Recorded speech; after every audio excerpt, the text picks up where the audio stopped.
Mainit na usap-usapan ngayon ang naging pahayag ni Kim Chiu laban kay Senador Rodante Marcoleta nitong Martes, Setyembre 23, matapos ang mainit na pagtatalo ni Marcoleta at Senador Ping Lacson sa Senate inquiry ukol sa umano'y anomalya sa flood control projects.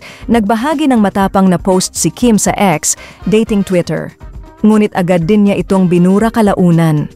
Sa na-screenshot na post ng actress, sinabi niya, "Marcoleta woke up and chose, lagi na lang galit, lagi na lang nakikipag-away." Dagdag pa niya, ganito rin umano ang ikinilos ng senador noong ipinaglaban nito ang pagpapasara ng ABS-CBN. Para kay Kim, masakit at nakakadismaya na tila muling lumalabas ang dilim sa ganitong klaseng pamamalakad. Bilang isang mamamayan, ang maaasahan ko na lang ay ang hustisya at pananagutan ang manaig.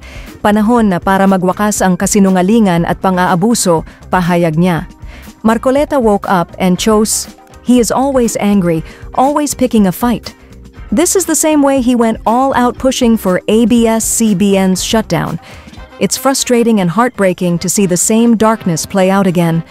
As a citizen, I can only hope and pray by the grace of God that this time accountability wins. Let the guilty face justice.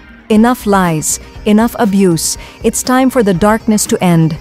Matatandaan na isa si Kim sa mga kapamilya stars na tahasang ipinaglaban ang kanilang istasyon nang ipagkait dito ang prangkisa noong 2020. Dahil dito, inulan siya noon ng matinding pambabatikos, lalo na matapos mag-viral ang kanyang bawal lumabas na pahayag. Gayunman, nagawa niyang gawing positibo ang sitwasyon nang ilabas niya ang bawal lumabas song at merch.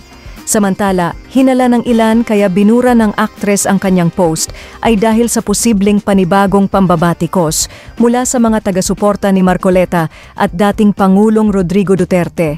Ngunit sa kabila nito, mas marami pa rin ang nagpahayag ng suporta at pagtatanggol kay Kim Chiu. Narito ang komento ng mga netizens. Umiwas na lang yata sa ingay at gulo. Di lang niya napigil ang emotions kanina kaya napapost. She most likely deleted it for PR purposes. Not only is Marcoleta name-dropped, but also ABS-CBN. Kaya I don't really blame her at all for deleting it, especially as a public figure. It's the kind of post that should be kept to one's private social media. I agree with everything she said though. Marcoleta is such an obvious DDS pawn. Sobrang loyal niya sa ABS, she was really hurt on what happened sa franchise. Kaya parang mukhang na-trigger siya. It surprised me that she's really aware and was watching the hearing. Others would just ignore and let it pass.